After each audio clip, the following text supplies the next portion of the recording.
Wir werden immer älter. Einige finden, wir werden zu alt. Und sie entscheiden sich, mit Hilfe einer Sterbehilfeorganisation geplant aus dem Leben zu scheiden.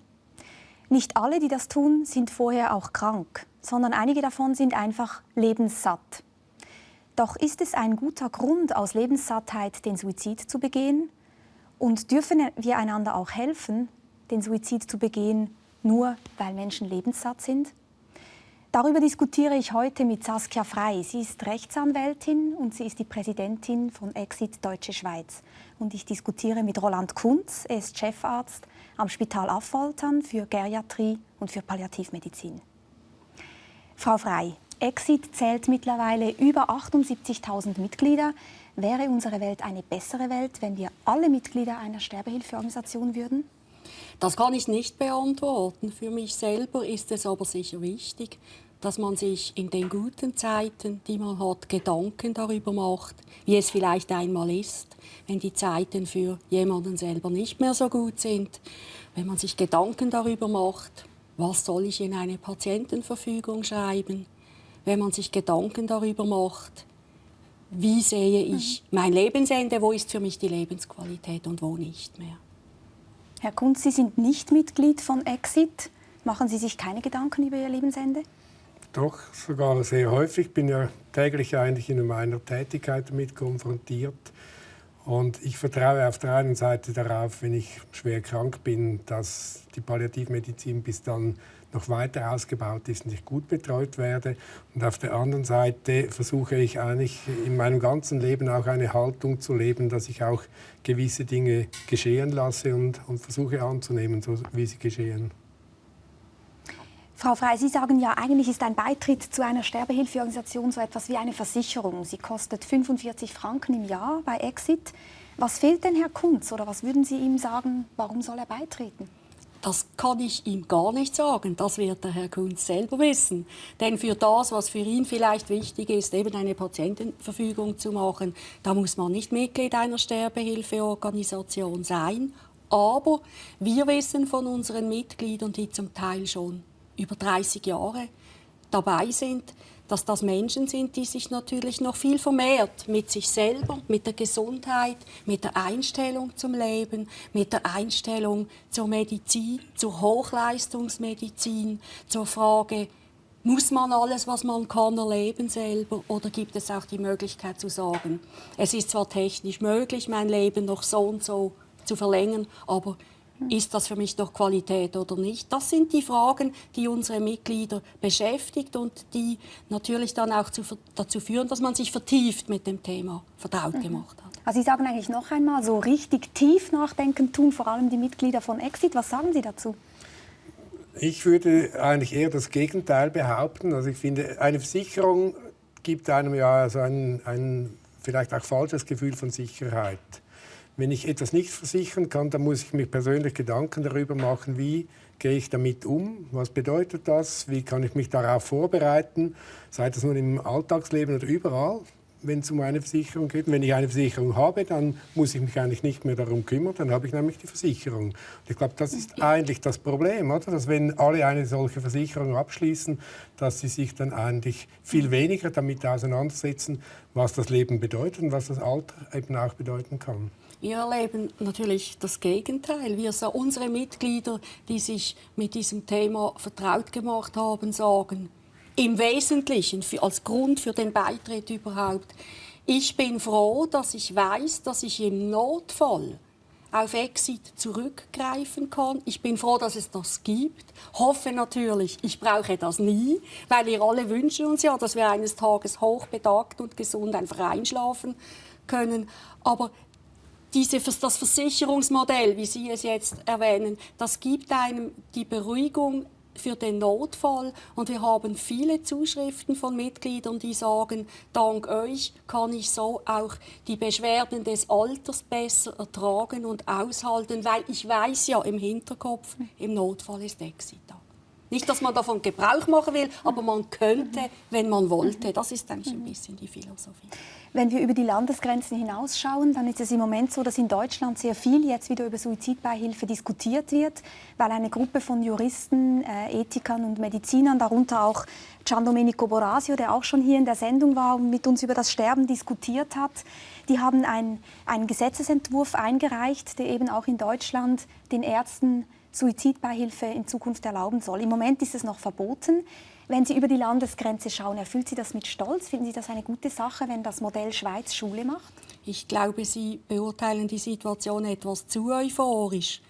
Bis heute wäre es in Deutschland rechtlich ja so, dass die Suizidbeihilfe an sich nicht strafbar wäre. Nur den Ärzten ist via Standesrecht verboten, das Rezept für das Sterbemittel, das Natriumpentobarbital konkret gesagt, auszufüllen. Und das ist das bisher bekannteste und sanfte Sterbemittel, das wir haben. Also die Deutsche Ärzteschaft ist sehr, sehr von den Standesregeln geleitet, weil diese haben im Gegensatz zu uns Gesetzescharakter. Und es sind in Deutschland Bestrebungen im Gange, die Sterbehilfe generell zu verbieten. Das ist die Tendenz in Deutschland und in Österreich im Übrigen. Genau das Gleiche. Dort sind Bestrebungen im Gange, die Sterbehilfe auf Verfassungsebene zu verbieten und in Deutschland auch noch dazu die Mitgliedschaft einer Sterbehilfeorganisation. Das ist dann auch verboten und die Organisationen selber auch. Also da bin ich noch gar nicht so sicher, was da in Deutschland herauskommt. Aber die Debatte ist angestoßen und der Bundestag wird auch darüber diskutieren. Ich bin gespannt,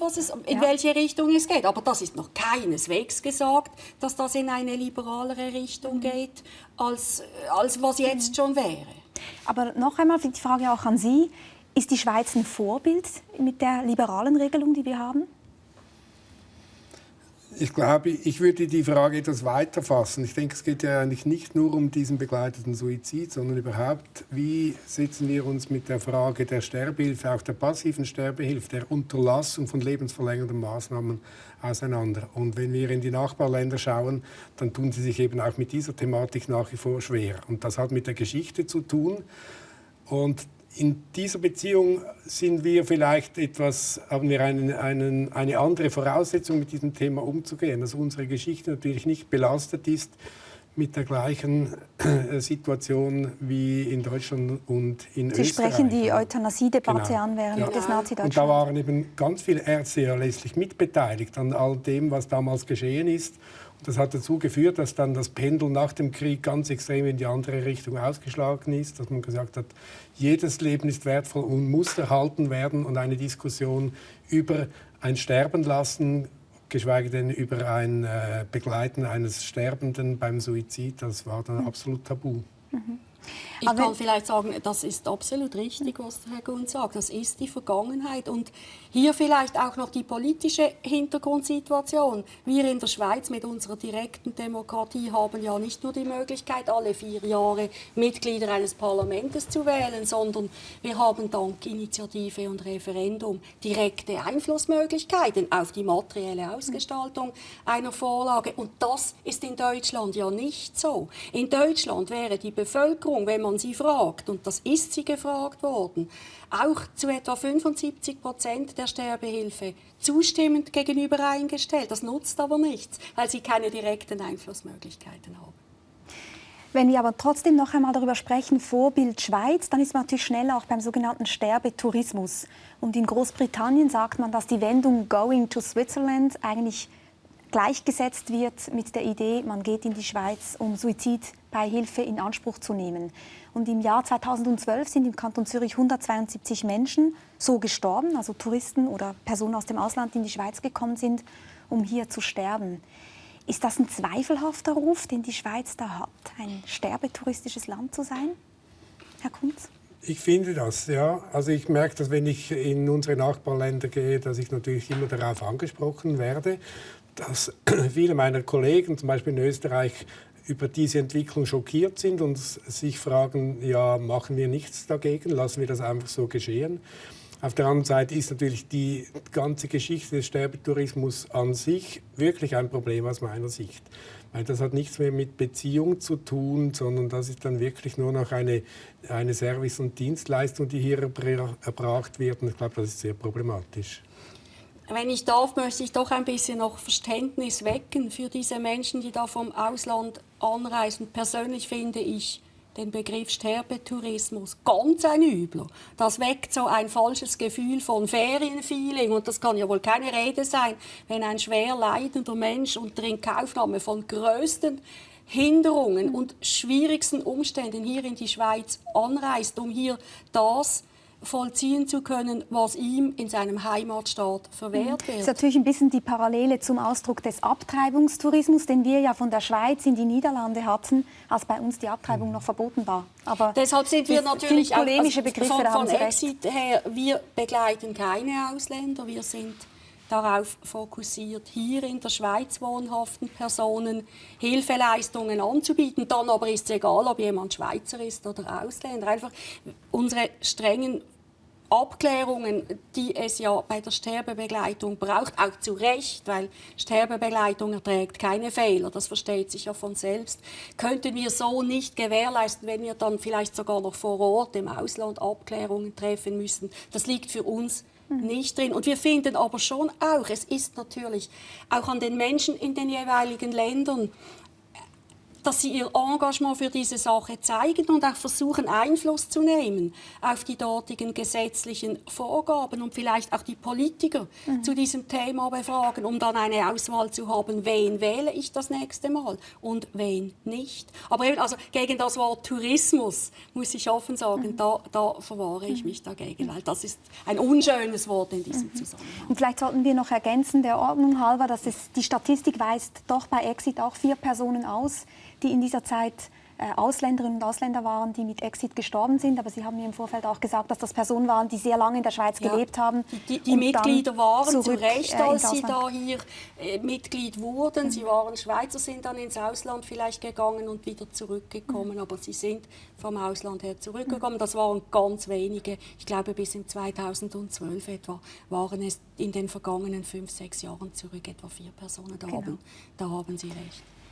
Jetzt ist es ja so, wir haben jetzt über Fälle gesprochen, Sterbetourismus, wenn ich diesen Begriff doch noch einmal benutzen darf, bei denen die Menschen todkrank sind. Das sind meistens Menschen mit einer fortgeschrittenen Krebserkrankung oder mit schweren neurologischen Erkrankungen, die dann hierher kommen.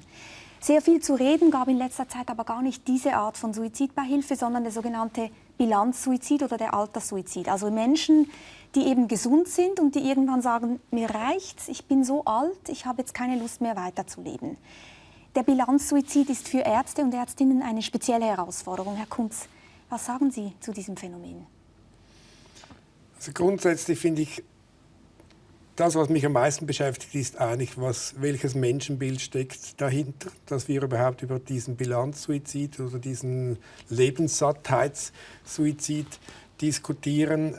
Im Gegensatz zu den bisherigen Suizidfällen von Menschen, die schwer krank waren, die vielleicht nahe am Lebensende waren, wo wirklich eine medizinische Komponente ganz klar da ist, sind das eigentlich Situationen, wo wir eher von einer sozialen Komponente sprechen. Und deshalb finde ich es auch problematisch, die ganze Diskussion, die jetzt läuft, welche Rolle haben die Ärzte bei diesem Alterssuizid. Also wir machen aus einer sozialen Indikation, die medikalisieren wir und machen sie dann am Schluss zu einer medizinischen Indikation. Und das ist, glaube ich, falsch. Aber ist soziales Leiden weniger schlimm für einen Arzt als körperliches Leiden? Nein, das finde ich ist ein wichtiges Phänomen, aber um das soziale Leiden und dafür verantwortlich ist vor allem unsere Gesellschaft. Und nicht der Mediziner, und ist auch nicht etwas, das wir mit einem Medikament lösen können. Und deshalb finde ich, es ist dringend nötig, dass wir das auf der gesellschaftlichen Ebene diskutieren und nicht in erster Linie darüber diskutieren, welche Rolle haben die Ärzte bei dieser Art von Suizidbegleitung. Also Sie würden sagen, Bilanzsuizid ist ein Phänomen, das zustande kommt aufgrund eines Defizits, das wir haben in unserer Gesellschaft. Verstehe ich Sie richtig? Ja, ich finde, es hat sich eine negative Werthaltung entwickelt gegenüber allem, was nicht mehr unseren Leistungsansprüchen entspricht. Also dass wir Alter oder überhaupt unser Leben, den Wert unseres Lebens an unserer Leistungsbereitschaft und Fähigkeit messen. Und wenn diese nachlässt, dass wir dann diesem Leben nicht mehr den gleichen Wert beimessen. Das finde ich eigentlich die Grundproblematik dahinter. Exit befürwortet den Alterssuizid. Sie haben die Statuten im letzten Mai geändert, um diesem Phänomen Rechnung zu tragen. Wie kam es denn dazu und was sagen Sie zu diesen Vorwürfen? Ich will vielleicht auch voranstellen, wieder die Klärung, die muss einfach immer wieder sein. Es gibt Missverständnisse, die darf man nicht stehen lassen. Es geht nie darum, gesunde Menschen beim Sterben zu begleiten. Wer gesund ist, der will leben, der will nicht sterben, und zwar ob er alt oder sie jung ist, das ist völlig egal. Es geht darum, beim Thema Alterssuizid, so wie das von unseren Senioren in der Vereinigung vorgebracht wurde, dass man den Versuch unternehmen will, Menschen, die nicht an einer tödlichen Krankheit leiden, aber an einer Vielzahl von verschiedenen Gebrechen oder Gebresten, welche für den Einzelnen direkt betroffen ebenfalls eine unzumutbare Leidenssituation hervorruft, dass diese Menschen einen erleichterten Zugang zum Sterbemittel bekommen sollen, und zwar, dass sie nicht vielleicht die gleichen Gesundheitsprüfungen über sich ergehen lassen müssen wie ein 50-Jähriger. Aber es kommt da noch das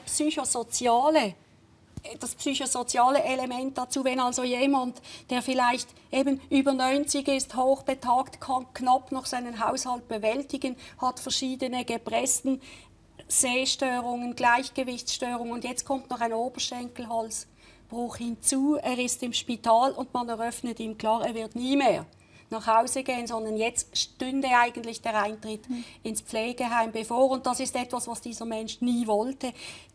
Da sehe ich eigentlich nicht ein, wieso jemand diesem Menschen vorschreiben soll, das musst du jetzt halt auch noch aushalten, das kannst du nicht selber entscheiden, wie du da das Leben weiterführen oder eben beenden möchtest. Schreiben Sie das Ihren Patienten vor? Nein, ich wollte das gerade sagen, das schreibt eigentlich niemand diesen Menschen vor. Ich bin auch ganz klar der Meinung, dass jeder Mensch wirklich für sich ganz allein entscheidet, was er ertragen will und was nicht und wo er seine Grenzen setzt. Und das respektieren wir.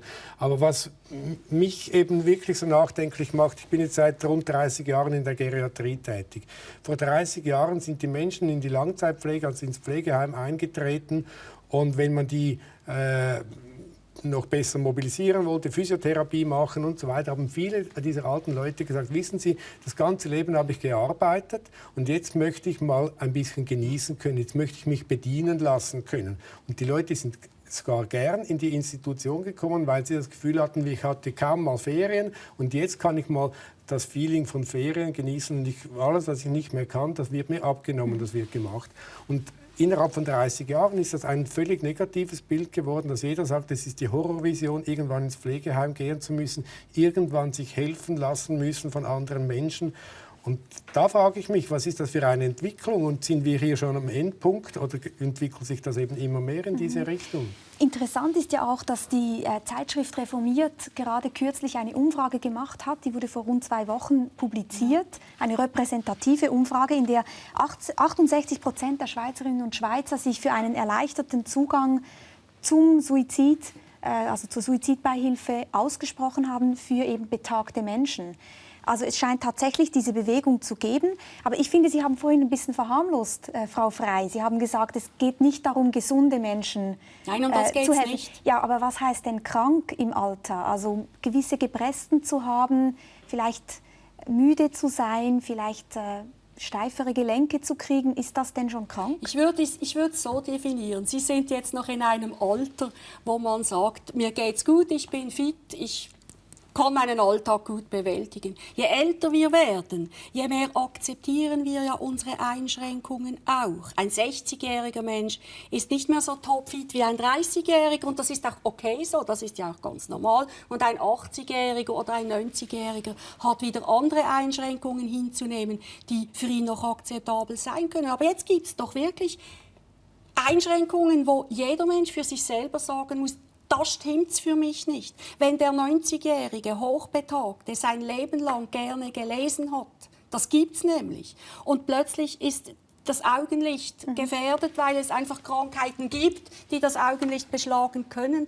Und dazu kommen auch noch körperliche Einschränkungen. Und dann eben, weil er nicht mehr selber zu Hause leben kann, steht der Eintritt ins Pflegeheim an. Es gibt nur diese Lösung.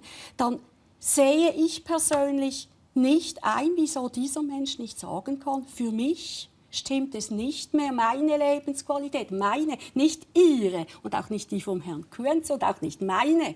Um die geht es nicht. Es geht um immer die individuelle Lebensqualität, die für den Betroffenen nicht stimmt. Und Sie bringen jetzt noch einmal ein Beispiel mit einem Pflegeheim. Sie haben vorhin gesagt, tatsächlich ist die Angst groß, abhängig zu sein in der Pflege. Diese Menschen möchten da nicht hingehen. Glauben Sie, hat das etwas zu tun mit der Gesellschaft oder hat das etwas zu tun mit der Qualität der Pflegeinstitutionen? Sind wir da einfach auch in einem gewissen Backlash und nicht mehr up-to-date? Ich glaube, es hat mit beiden zu tun. Einerseits die gesellschaftliche Entwicklung merkt man nur schon, wenn man die Bezeichnungen betrachtet. Früher waren das Krankenheime, Pflegeheime, die Patienten betreut haben. Heute sind es Seniorenresidenzen, die Klienten betreuen. Aus dem Spital ist das Gesundheitszentrum geworden. Aus vielen Krankenkassen wurden Gesundheitskassen. Also das ist so die gesellschaftliche Seite, dass wir eigentlich immer mehr diese Seite irgendwo tabuisieren, dass auch Krankheit und Einschränkung und Pflegebedürftigkeit dazugehört. Und jetzt muss ich den zweiten Teil der Frage noch mal sagen. Wie ist es mit der Qualität der Institutionen? Ja, genau.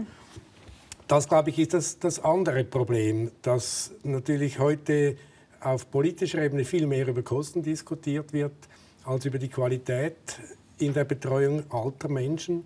Und ich finde das ganz bezeichnend. Es gibt im Moment ja diese nationale Strategie Demenz, die vom Bund und mit den Kantonen erarbeitet wurde. Wir hatten kürzlich ein Hearing mit unserem Gesundheitsdirektor und dann hat er gesagt, das ist Sache der Gemeinden. Eine gute Betreuung entsprechend dem, was dann wirklich die Patienten und ihre Angehörigen brauchen, anzubieten. Wenn ich mit Gemeindepolitikern spreche, sprechen die nur über den Steuerfuß in ihrer Gemeinde und klagen über die Allgemeinkosten, die sonst zu bewältigen sind. Und wenn sie noch ganz weit gehen, dann schaffen sie irgendein Alterskonzept, das in einer Schublade dann verschwindet. Also das gibt Druck auf die Pflegeheime. Oder? Es gibt nicht das Geld, das es eigentlich brauchte. Dann arbeitet man mit einem tieferen Schlüssel und qualifiziertem Personal und dann verschlechtert sich tatsächlich die Qualität. Also zugespitzt würden Sie sagen, Suizidbeihilfe im Alter ist ein Problem von ökonomischen Ressourcen, die da knapp werden? Würden Sie es so zuspitzen? Nein, so stark zuspitzen würde ich es nicht, aber es kann dazu führen, dass es missbraucht wird für das. Dass man denkt, ja, wenn wir dieses Problem der Finanzierung haben, dann ist es für mich als Politiker vielleicht ganz sinnvoll, wenn ich diese Bestrebungen unterstütze, weil es mir dann beiläufig auch ein anderes Problem löst. Also ich glaube, wir müssen schon wieder bei den Fakten bleiben, im Gegensatz zu früher, vor 30 Jahren. Vor 50 Jahren auch. Da wurden wir auch noch nicht so alt, wie wir es heute werden. Also die Medizin hat riesige Fortschritte gemacht. Die Frage ist dann immer, ist das noch die Lebensqualität für mich, wenn ich eigentlich auch 120 werden könnte mit irgendwelchen Hilfsmitteln? Das muss auch jeder für sich beantworten, das weiß ich nicht. Aber bei den Pflegeheimen, früher waren es Altersheime. Da ist man tatsächlich so quasi mit Erreichen des AHV-Alters mit dem Köfferchen erschienen und hat gesagt, ich möchte jetzt das Zimmer beziehen. Im Altersheim, wo meine Mutter betreut wurde bis zum Ende, hat es noch einen großen Saal gehabt. Da hat es Tanzveranstaltungen gegeben. Also das ist so. Aber heute ist der Eintritt ins Pflegeheim, es gibt ja keine reinen Altersheime mehr, es sind Alters- und Pflegeheime, ist weit über 80 in der Regel. Die Leute kommen, wenn es gar nicht mehr anders geht, weil der Mensch hat vielleicht seine Bedürfnisse auch geändert. Er möchte gerne zu Hause alt werden, wenn immer möglich in den gewohnten 4 Wänden. Und das ist ja ein legitimer Anspruch, den man da hat. Und demgemäß sind natürlich in den heutigen Pflegeheimen da gibt es keine gesunden, betagten Menschen, die dort eintreten. Da Sie ist besprechen immer jetzt auch wieder an, dass wir sehr viel älter werden wie früher. Und am Anfang haben Sie auch gesagt, die Versicherung, die bezieht sich auch darauf, dass man unter Umständen gewisse Behandlungen nicht mehr möchte und das Gefühl hat, man kann sich denen nicht entziehen. Und es ist ja tatsächlich so, dass es viele Studien gibt, die zeigen, dass Ärzte selber für sich weniger Therapien in Anspruch nehmen im Alter. Sie nehmen weniger aggressive Therapien in Anspruch und sie verzichten auf mehr Dinge. Das zeigen verschiedene Studien, die in den USA publiziert wurden. Warum ist das denn so? Wenn Ärzte für sich selber gewisse Therapien gar nicht möchten, warum werden sie denn den Patienten verschrieben oder anerboten oder aufgezwungen? Ich weiß es nicht. Es hat wahrscheinlich sehr viel mit den Erwartungen zu tun, mit denen der Mensch eben gegenüber unserer Medizin auftritt. Also es ist, auch wenn Sie schauen, was wird in den Medien, auch im Fernsehen präsentiert, das sind immer die neuesten und modernsten Therapien. Darüber wird eine Sendung gemacht und damit wecken wir eigentlich hohe Erwartungen bei den Patienten. Und entsprechend ist es wahrscheinlich für viele Menschen schwierig, überhaupt realistisch einzuschätzen, was ihre Möglichkeiten sind, was ihr Profit von einer Therapie ist. Und für die Ärzte, die sind da realistischer, weil sie das einschätzen können aufgrund des Fachwissens. Und ich glaube, da sind wir bei einem Kern der ganzen Diskussion. Es geht nicht nur um Selbstverantwortung bezüglich dem eigenen Tod, dass ich entscheiden kann, wann ich sterben will, sondern die fängt viel früher an. Dass ich mir eben überlege, welche Therapie will ich noch. Und wie lebe ich, ja. Ja, und also Patientenverfügung, da wären Sie durchaus dafür? Ja, Patientenverfügung ist etwas ganz Wichtiges. Und auch wenn ich 80 bin und mir der Herzspezialist sagt, Ihre Herzklappe funktioniert nicht mehr gut, aber man kann die ersetzen, dass ich dann frage, was heißt es, wenn ich sie ersetze und was heißt es, wenn ich sie nicht ersetze. Und dann muss man eben zu Ende denken, wenn ich sie ersetze, dann steigt dafür meine Chance, älter zu werden, eine Demenz zu entwickeln, all diese Dinge. Oder ich ersetze sie nicht und bewahre mir die Möglichkeit, einen sanften Herztod zu erleiden. Wenn wir noch einmal an diesen Punkt kommen, der vielleicht fast schon ein bisschen wehtut, wo man sich wirklich überlegt, wie ist es denn, gibt es vielleicht bessere Gründe, aus dem Leben zu scheiden, wenn man eben verschiedene Gebrechen hat, statt am Leben zu bleiben, dann kam mir Seneca in den Sinn, der römische Philosoph, der damals geschrieben hat, schwach und feig ist, wer um des Schmerzes willen stirbt, aber ein Tor, wer lebt, um dem Schmerz seinen Willen zu lassen. Also ein Plädoyer für das Austreten aus dem Leben, wenn eben der Schmerz überhand nimmt, wenn das Alter überhand nimmt. Warum tun wir uns denn heute so schwer mit dieser Vorstellung, dass das vielleicht tatsächlich eine gute Lösung sein könnte? Seneca hat auch gesagt in einem seiner Zitate, dass man das ganze Leben lang lernen muss zu sterben. Und darüber muss man sich nicht wundern, weil so ist es nämlich. Das ganze Leben wissen wir, es kommt mal das Ende und das ist etwas, was uns beschäftigt, oftmals im Unterbewussten. Man verdrängt es auch, das ist auch richtig so, das darf man auch. Aber der Moment kommt. Zur Zeit von Seneca gab es halt die Palliativmedizin noch nicht. Also ich glaube, dass heute Menschen einfach Schmerzen aushalten müssen, das ist wirklich vorbei, das kann man sagen.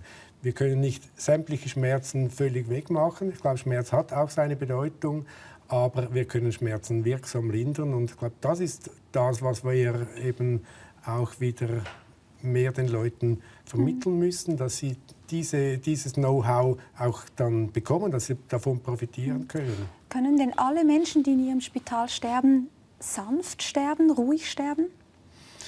Wie wir sterben, ich glaube, das hängt eben nicht nur damit zusammen, an welcher Krankheit leide ich und wo werde ich betreut, welche Maßnahmen werden getroffen, sondern das Sterben hat letztlich auch etwas zu tun mit dem davor gelebten Leben. Und es gibt Menschen, die trotz bester Palliativmedizin unruhig sterben, weil es Dinge gibt, die nicht aufgeräumt sind, die sie bewegen auf ihrem Sterbebett. Und es gibt andere, die sehr ruhig sterben können. Mhm.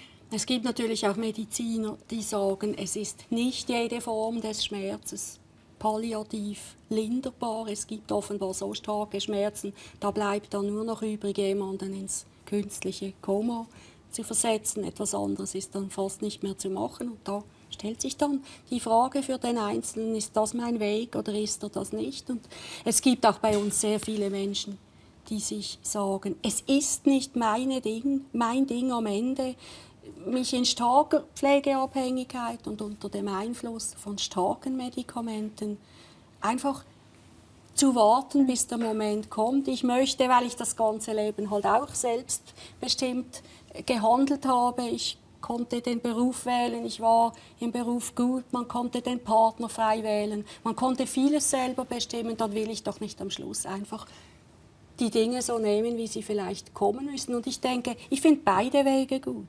Ich finde, die Palliativmedizin ist ein wichtiger Bereich. Das ist aber noch nicht lange so. Man muss wissen, dass bis vor kurzem Palliativmedizin noch kein Bestandteil der normalen medizinischen Ausbildung gewesen ist. Jetzt bessert es. Und das finde ich toll, finde das ganz wichtig. Wir haben von Exit schon lange, 25 Jahre ist es her, eine Stiftung im Bereich Palliativ Pflege gegründet, die alimentieren wir auch. Aber ich finde, der Mensch darf eine Auswahl haben. Er soll wissen, um was es geht. Er soll wissen, was ist hier machbar, was ist da machbar. Und ich denke, es sind beide Entscheidungen für den einen oder den anderen Weg einfach zu respektieren. Es gibt vielleicht noch eine dritte Möglichkeit. Der ehemalige Zürcher Stadtarzt Albert Wettstein hat vor kurzem gesagt, man sollte doch wieder mehr über das sogenannte terminale Fasten sprechen. Also Menschen, die keinen Lebenswillen mehr haben, die gerne sterben würden, ihnen anraten, einfach aufzuhören mit Essen und Trinken. Und dann kann man auch sanft sterben ohne Spitzenmedizin. Ist es ein gangbarer Weg? Stimmt das? Ich finde, es ist im Moment so ein bisschen ein Hype, dass man über diese Art des Sterbens spricht, und sie wird etwas zu idealisiert aus meiner Sicht. Das ist so das, was man aus den Indianerbüchern kennt, die man als Kind gelesen hat, der alte Häuptling, der dann auf den Berg steigt und dort sich hinsetzt und einfach wartet, bis er stirbt. Das ist eigentlich auch dieses Fasten gewesen. Das kann sich lange hinziehen. Und ich habe viele Menschen erlebt, denen dieser Prozess eben dann zu lange gegangen ist und die das wirklich dieses Warten, bis es dann wirklich zum Sterben kommt, kaum ausgehalten haben. Also ich empfehle es meinen Patienten nicht. Wenn jemand mich danach fragt, dann sage ich meine Meinung dazu und berate ihn auch dabei. Aber ich glaube nicht, dass es die Ideallösung ist.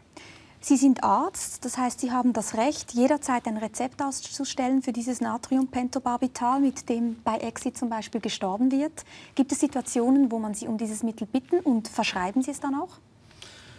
Also ich muss sagen, wir haben relativ viele Patienten bei uns. Vor allem auf der Palliativstation sind wahrscheinlich ein Fünftel bis ein Viertel der Patienten sind Mitglieder von Exit. Weil sie im Bewusstsein an einer unheilbaren Krankheit zu leiden, meistens sind es Krebskrankheiten, sich damit auseinandergesetzt haben, dann die Mitgliedschaft bei Exit gewählt haben. Und wir sprechen das auch an beim Eintritt. Wir fragen unsere Patienten, und das ist eigentlich eine gute Einstiegsfrage, dann eben auch, um die Einstellung des Patienten kennenzulernen, die Motivation, warum ist er bei Exit Mitglied geworden. Und da stellen wir fest, es ist fast immer diese Versicherungsfrage. Oder? Also ich will quasi diesen Notausgang, oder Exit ist ja eigentlich die korrekte Bezeichnung dann auch dafür, ich will diese Notmöglichkeit noch haben, wenn meine Krankheit für mich unerträglich wird. Und das gibt uns aber auch dann Gelegenheit zu zeigen und Ihnen zu erklären, was wir von der palliativmedizinischen Seite her bieten können. Und ich muss sagen, in all diesen Jahren sind jetzt 2 Patienten dann ausgetreten und haben zu Hause mit Exit diesen Weg gewählt. Und die anderen sind auf eine gute Art schlussendlich bei uns verstorben. Sie würden das Mittel nicht geben? Nein, ich finde nicht, ich habe überhaupt nichts gegen Ärzte, die das tun. Aber meine Einstellung und meine Auffassung von meiner Aufgabe für unsere Patienten, die hat mir bis jetzt eigentlich gesagt, dass ich das nicht mache. Ich sage aber nicht, dass ich das definitiv ausschließe, das je zu machen. Es hängt immer von der einzelnen Patientensituation und von meiner Beziehung zu diesem Patienten ab. Exit hängt ja die Autonomie ganz hoch, die Selbstbestimmung des Menschen. Sie sagen, jeder hat ein Recht darauf, selber zu entscheiden, wann er sogenannt gehen möchte. Wie stellen Sie denn sicher, dass sich betagte Menschen nicht plötzlich gedrängt fühlen, den Hut zu nehmen? Ich möchte noch schnell anknüpfen an die vorherige Antwort vom Herrn Kuenz. Es ist mir noch wichtig, dass man weiß, dass es eigentlich in den allermeisten Fällen, gegen 60%, sind es die Hausärzte, die das Rezept für das Natriumpentobarbital ausstellen. Also die Ärzte, die eigentlich den Menschen am besten kennen, oft Jahre und Jahrzehnte. Und da hat bei der Ärzteschaft doch ein Umdenken in den letzten Jahren stattgefunden, dass es doch auch eine große, respektable Anzahl von Ärzten gibt, die sagen, also ich, weil ich ihn so gut kenne, meinen Patienten, weiß, dass jetzt dieser letzte Schritt für ihn das einzig Richtige ist. Das ist mir noch wichtig, dass man sich das auch bewusst ist. Und wer wissen will, was sein Hausarzt oder die Hausärztin denkt, der soll darüber reden. Und dann muss man halt je nachdem den Arzt wechseln. Aber jetzt komme ich wieder auf das Thema, das Sie angesprochen haben. Wie stelle ich sicher im weitesten Sinne, dass die hochbetagten oder betagten Menschen nicht unter Fremdeinflüssen einen solchen Entscheid fällen, sondern wirklich diesen autonomen Entscheid auch bewältigen können und auch fällen können. Ich kann nur für unsere Organisation sprechen, selbstverständlich. Wir haben über 30 Mitglieder des Freitodbegleitungsteams, die eine strenge Ausbildung durchlaufen haben, die an permanenten Weiterbildungen engagiert sind. Diese Menschen sind in ihren Gesprächen mit den betroffenen Menschen und natürlich auch unter Einbezug der Angehörigen durchaus in der Lage und auch entsprechend geschult herauszufinden, wo die Motivation beim Einzelnen liegt. Und wir können einfach von unserer Seite her sagen, wir nehmen natürlich die Einwände auch von Gegnern der Thematik ernst, dass man da vielleicht Druck ausüben könnte. Ich kann einfach für unsere Organisation sagen, wir machen das Menschen möglich, um das ausschließen zu können. Und wir erleben die betroffenen Menschen anders. Das sind oft sehr selbstbewusste, überzeugte Senioren, die ganz genau wissen, was sie wollen. Und die wollen sich auch nicht reinreden lassen. Die haben ihre Vorstellungen im Leben und die Einstellung, ich weiß, was mir zusteht. Sie kennen ihre Rechte. Wenn das Geld nicht reicht, wissen sie, kann ich Ergänzungsleistungen bekommen im Pflegeheim. Die wissen alles. Die wissen das besser als ich. Und die haben auch die Einstellung, das finde ich noch spannend, unseren Kindern haben wir eine tolle Ausbildung ermöglicht. Mehr muss aber nicht sein. Ich bin nicht verpflichtet, jemandem etwas zu vererben. Und es sind eher die Angehörigen, die dann versuchen, den Vater oder die Mutter oder den Partner vielleicht auf die Angehörigen möchte ich gleich zu sprechen kommen. Noch eine letzte Frage zu diesem Thema. Was heißt denn für Sie betagt? Wie alt ist betagt? Ich würde mal so sagen, 60 ist nicht betagt. Ab 75 kann man von betagt sprechen. Hochbetagt ist sicher ab 90. Mhm.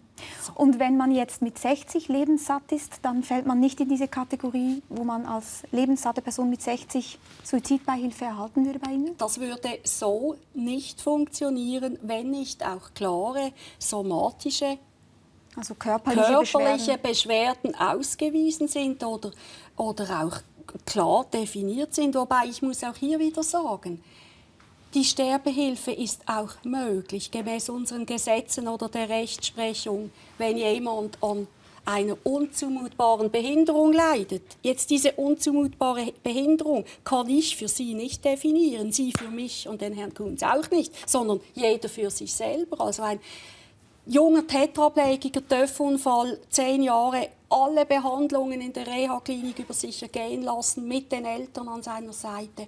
Und im 11. Jahr dann entscheidet er für sich, es ist genug, die Prognose ist hoffnungslos, es bleibt so, wie es ist. Der ist dann auch jung, wenn er dann vielleicht diesen Entscheid trifft und er darf ihn treffen.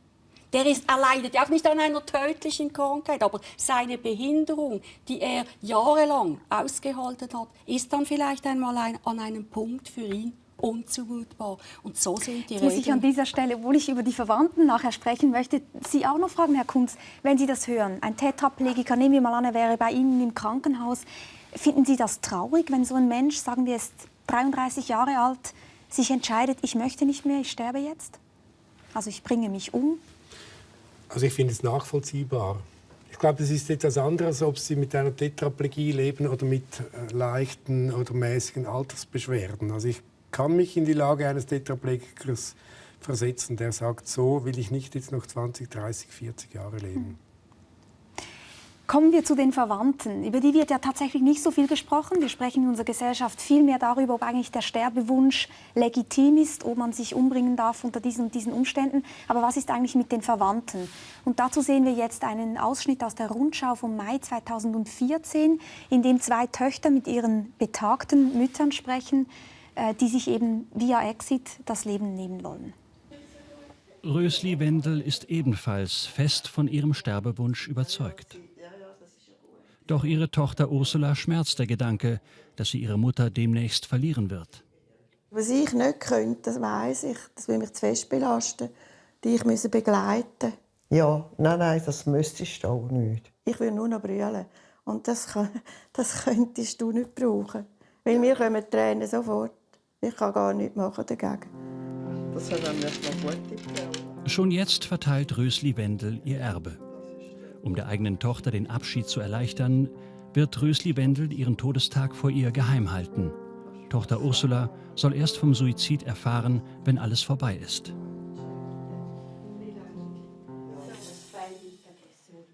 Auch Claire Müller pflegt engen Kontakt zu ihrer Tochter. Doris Barmert weiß, dass ihre Mutter einsam ist und kommt oft vorbei. Sie muss akzeptieren, dass ihre Mutter freiwillig aus dem Leben scheiden will. Doch verstehen kann sie das nicht. Das Leben hat dann, wenn es bestimmt wird. Und ich denke, wenn jemand krank ist, schwer krank, behindert, dann ja. Aber einfach altersbedingt finde ich das nicht gut. Nein. Aber wenn du genug hast vom Leben. Und wenn ist genug? Ja, das Gefühl, das kannst du nicht haben. Sterben nach Terminkalender. Für die Angehörigen nicht leicht, was Claire Müller plant. Sie wissen, dass sie ihren Nächsten damit auch wehtun, mit dem, was sie vorhaben. Aber das kann ich nicht begreifen. Tut es ihnen dann nicht weh, wenn ich so verblöde da oben? Tut das nicht mehr weh? Hä? Ja, das tut schon mehr weh. Eben. Also. Aber du verblödest jetzt nicht gerade, bist immer noch so gut zu werden. Ja, aber das kommt kann man nicht bestimmen. Ich merke doch, wie das der Geist auch nachgeht, nicht nur Körperkraft. Ich merke doch das. Ja, eben, da musst du selber entscheiden. Aber du musst nicht nur an dich denken, du musst auch an uns denken. Für uns ist das nicht ganz einfach. Nein, ich muss gehen. Ich muss den Entscheid treffen. Das ist doch wahr. Frau Frey, muss man auch an die Kinder denken? Ich finde ja. Unser Bestreben ist es, bei solchen Gesprächen mit Direktbetroffenen ganz früh, wenn immer möglich, die Angehörigen mit einzubeziehen. Denn das ist, was wir eben erleben, dass es ja die Angehörigen auch sind, die dem Vater, der Mutter oder dem Partner sagen, komm, wart doch noch, muss das jetzt sein? Und das finde ich auch sehr schön. Und wir erleben aber, wenn jemand in der Lage ist, seine Angehörigen rechtzeitig einzubeziehen, dann wird am Schluss ein solcher Entscheid gemeinsam getragen. Es ist für Angehörige immer ganz schwierig, einen nahen Menschen zu verlieren. Das ist unbestritten. Ein Unfall ist ein Drama, ein gewaltsamer Suizid ist etwas Furchtbares. Man konnte ja nicht mehr mit ihm sprechen.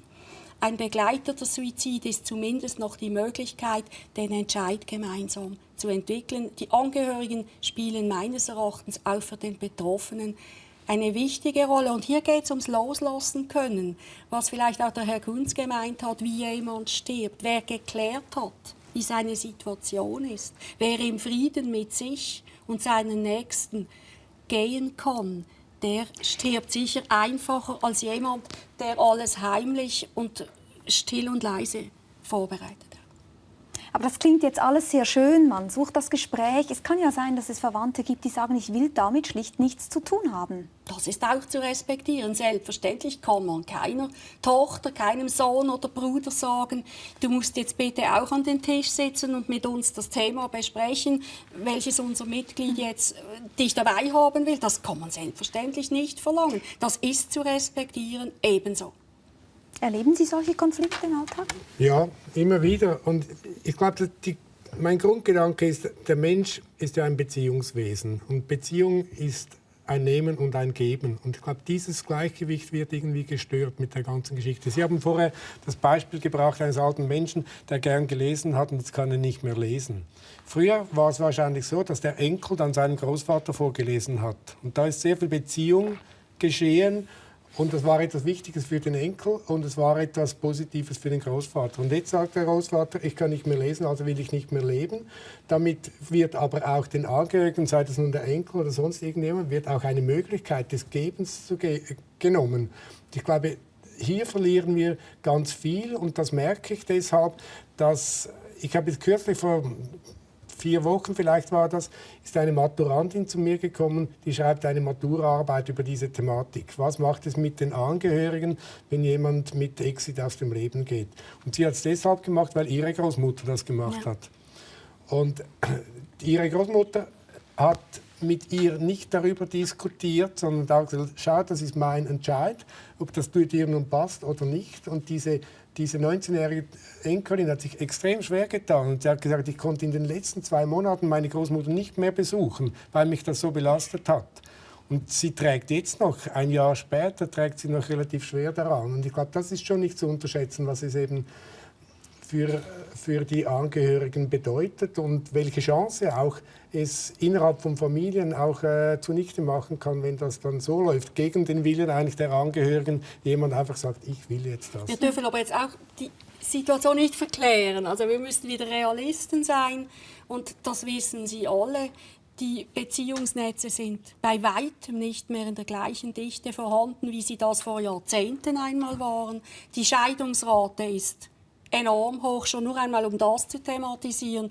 Basel-Stadt, das weiß Sie ich sind genau. ja Scheidungsanwältin, ich bin ja und Scheidungsanwältin. kennen sich damit gut aus. Ich habe in Basel-Stadt sind es 63% der Ehen, die geschieden werden. Man muss sich das mal vorstellen. Da bricht natürlich dann alles auseinander. Und bei den restlichen Ehen, die noch bestehen, ist ja auch nicht alles himmelhoch jauchzend, sondern da leben dann wiederum die Hälfte getrennt. Und beim letzten Viertel geht es zum Teil schlecht, manchmal recht, aber man spricht nicht darüber. Also die Beziehungsnetze sind nicht mehr das, was sie vor 100 oder vor 50 Jahren Aber da sind wir waren. doch eigentlich wieder bei der Frage, die eigentlich schon Émile Durkheim sich gestellt hat, der französische Soziologe, der ein Buch geschrieben hat über den Selbstmord noch im vorletzten Jahrhundert und gesagt hat, eigentlich sind ansteigende Suizidraten immer ein Zeichen davon, dass in der Gesellschaft etwas passiert. Und es gibt verschiedene Richtungen, in denen sich Gesellschaften entwickeln können. Und eine kann eben diese Vereinzelung sein, die dann zu einem Anstieg der Suizidrate führt.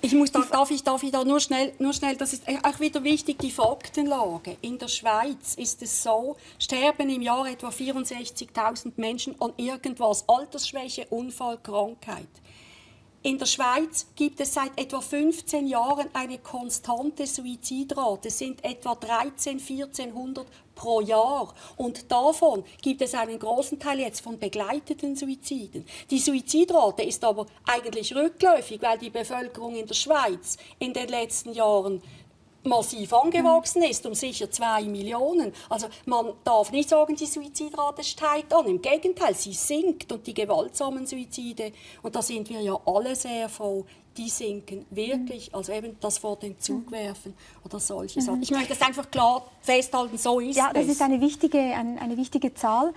Aber noch einmal zurückzukommen zu dem, was Sie gesagt haben, die Parallele zu den Scheidungen. Man kann sich ja dann die Frage stellen, wo setzen wir den Hebel an? Sollten wir dafür sorgen, dass sich die Gesellschaft irgendwie verändert, wie das vielleicht eher die Gegner der Suizidbeihilfe dafür plädieren würden? Oder sagen wir, nein, wir lassen das auch fließen und die Menschen sollen einfach auch den Zugang haben zu dieser Möglichkeit, selbstbestimmt aus dem Leben zu gehen?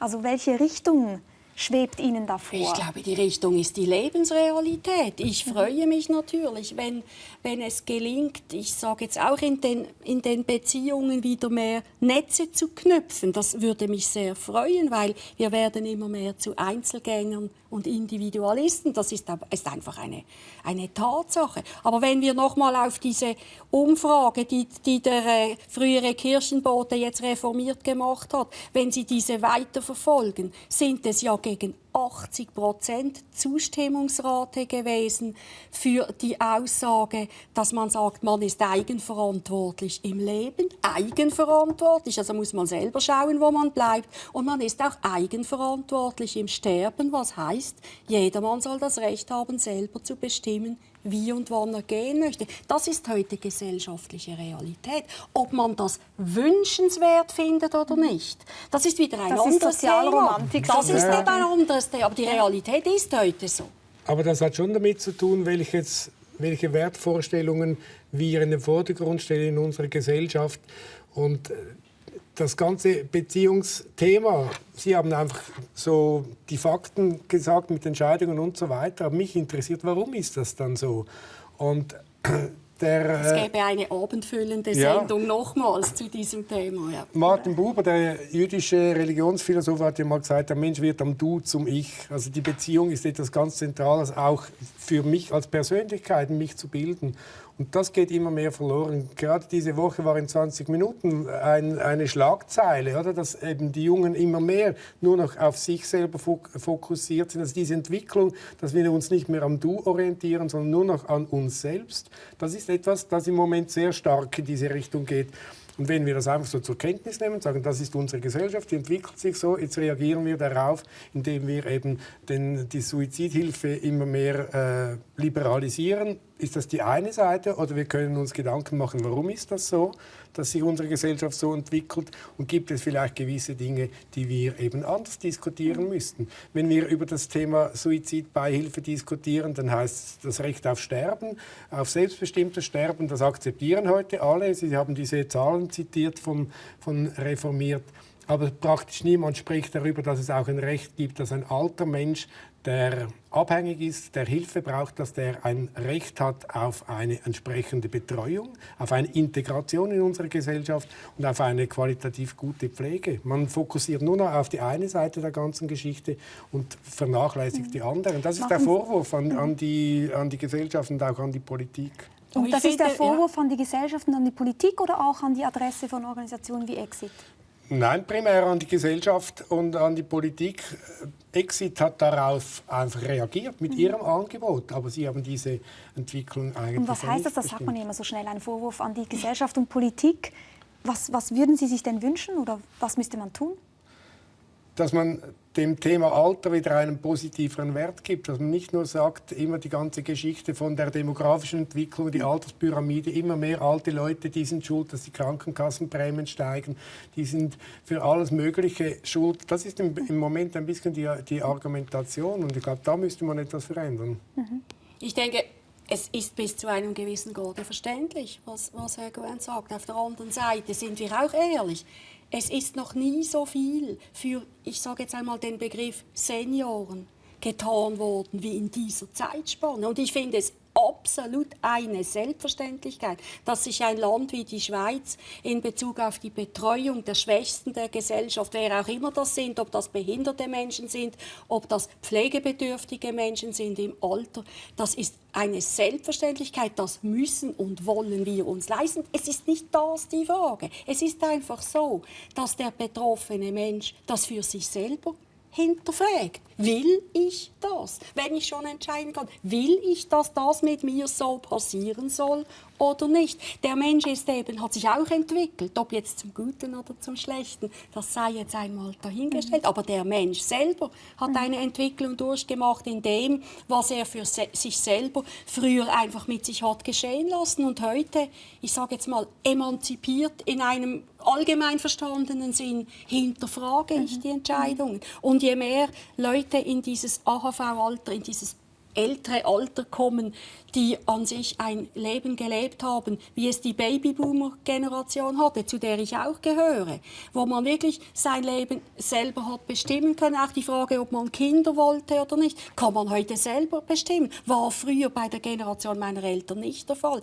Die wollen sich auch am Schluss dann nicht sagen lassen, du hast jetzt gefälligst zu akzeptieren, was ein paar Politiker, die dann meistens jünger sind, dass man selber dir einfach vorschreibt. Und wenn wir noch einmal zu den Verwandten gehen, wie weit trägt denn das Selbstbestimmungsrecht im Sterbewunsch? Also hat so eine Tochter das Recht darauf, der Mutter zu sagen, ich finde das nicht in Ordnung? Das darf sie selbstverständlich. Das soll sie auch. Und es muss ein soll die alte sein. Person sich danach richten? Ich meine, wenn man ein gutes Verhältnis miteinander gehabt hat, in der Beziehung Mutter-Tochter, früher war sie, die für die Tochter geschaut hat, heute vielleicht die Tochter, die für die Mutter kocht und regelmäßig heimkommt, dann ist so ein Gedankenaustausch toll. Und ich kann mir sehr gut vorstellen, dass sich der eine oder andere Mensch noch mal hintersinnt und auch die Argumente der Tochter ernst nimmt. Wer aber keine Ansprechpersonen hat, die ihm so nahe stehen, wird dann wohl eher den Entscheid selber vielleicht mit dem Arzt besprochen fällen. Doch ich finde das wichtig, dieser Austausch, dass man auch sagen darf, du, ich möchte das nicht. Am Schluss aber wird wohl der direkt betroffene Mensch den Entscheid selber fällen. Wollen und auch durchführen. Und auch dürfen? Und ich auch meine jetzt dürfen. nicht im Sinne des rechtlichen Rechtes, Lage, sondern der sondern moralischen moralisch. Lage. Ja, ich denke schon, weil wir am Schluss doch alle unserem eigenen Leben verantwortlich sind. Wir mussten alle für uns selber lernen, unser Leben zu gestalten. Und am Schluss kann man vielleicht auch sagen, auch im Tod, es stirbt jeder seinen eigenen Tod. Das kann einem ein anderer Mensch nicht abnehmen. Ich habe noch einen anderen Aspekt eben zu den Angehörigen. Wir haben jetzt darüber gesprochen, wenn die Angehörigen Mühe haben, dass ein alter Mensch diesen Entscheid trifft. Etwas, das vorher Gesagte auch ein bisschen einschließt. Wir hatten jetzt in relativ kurzer Zeit zweimal die Situation, dass eine alte Dame, die immer gesagt hat, ich will dann nie ins Pflegeheim. Sie war Mitglied von Exit. Sie hat gesagt, bevor ich ins Pflegeheim gehe, dann gehe ich mit Exit aus dem Leben.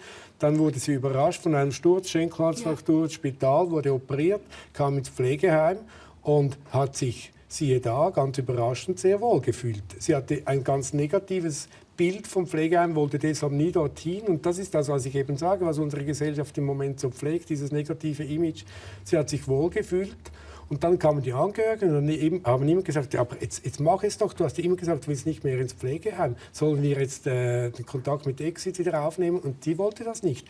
Und das war eine richtige Belastung, dann die Angehörigen davon zu überzeugen, dass ihre Mutter jetzt wirklich wohl ist bei uns und nicht mit Exit gehen will. Die haben einen gewissen Leistungsdruck da entwickelt. Und das ist eine dieser Schattenseiten. Ja, das wäre eine schlechte Entwicklung. Das finde ich ganz. Da muss man schon Gegensteuer geben. Das ist auch gut, dass da die Ärzteschaft dann auch konsequent bleibt und auch den Wunsch der betroffenen Person wirklich quasi wie deren Anwalt auch umsetzt. Ja. Und das zeigt mir eben wirklich, dass dieses negative Image von Abhängigkeit und Pflegebedürftigkeit eben überspitzt ist in unserer Gesellschaft. Wenn es die Leute dann mal sehen, es ist halt, wissen Sie, ich habe meine Mutter war in den letzten Jahren ihres Lebens in Pflegeabhängigkeit im Pflegeheim mit Alzheimer-Erkrankung. Ich habe es erlebt. Ich finde, die Betreuung war wirklich toll. Also ich bin dem Team unendlich dankbar, was alles möglich gemacht wurde und was alles war. Aber ich habe es gesehen. Ich habe eine gesunde, fitte Frau gesehen, die wäre wirklich gesund gewesen, wenn diese Krankheit nicht wäre. Sie hat nicht mehr sprechen können, sie hat es verlernt, sie hat nicht mehr laufen können, sie hat es verlernt. Sie sind ja bei Exit und Sie werden das vermutlich dann nicht wollen. Und ich habe für mich halt jetzt entschieden, auch wenn die Pflege noch so wäre, wie sie gewesen ist bei meiner Mutter, wie gesagt, nochmals, toll. Ich möchte es so nicht für mich haben. Wenn ich noch die Möglichkeit habe, rechtzeitig dann Gegensteuer zu geben, würde ich das in Erwägung ziehen, ja. Wir sind fast am Ende unserer Sendezeit. Lassen Sie mich mit einer vielleicht leicht philosophischen Frage aufhören und ich bitte Sie um eine möglichst kurze Antwort. Es gibt dieses alte Kirchenlied, meine Zeit steht in deinen Händen. Das geht zurück auf Psalm 31 und sehr viele Leute kennen das immer noch. Diese Vorstellung, meine Zeit liegt in deinen Händen, in Gottes Händen oder auch einfach in den Händen eines Schicksals. Können Sie dieser Idee gar nichts abgewinnen? Ist das kompletter Humbug, Frau Frey? Oh nein, das würde ich nie sagen. Das ist doch eine wunderschöne Vorstellung, dass es Menschen gibt, die einen starken Glauben und ein Zutrauen haben in irgendeine höhere Macht, nennen wir es mal so. Ich finde das absolut schön und toll. Für mich stimmt es nicht. Eben für Sie ist es Humbug? Nein, Humbug ist überhaupt nicht. Für mich ist es einfach nicht so. Und für Sie? Für mich ist es eine ganz wertvolle Aussage, einerseits für mich selber und auf der anderen Seite auch für meine Tätigkeit. Wenn ich denke, all die Entscheidungen, die wir für unsere Patienten treffen als Ärzte, wenn ich immer denken müsste, es hängt alles von meinem Entscheid ab, dann würde mich das wahrscheinlich erdrücken. Wenn ich aber denke, es gibt eine andere Macht und in deren Händen steht, ob dieser Mensch nun weiterlebt oder nicht, das macht für mich meine Arbeit viel leichter. Vielen Dank für dieses Gespräch. Wir sehen uns hier in der Sternstunde Philosophie wieder in einer Woche. Dann wird mein Kollege Juri Steiner Sie hier begrüßen, und zwar an einer barocken Tafelrunde.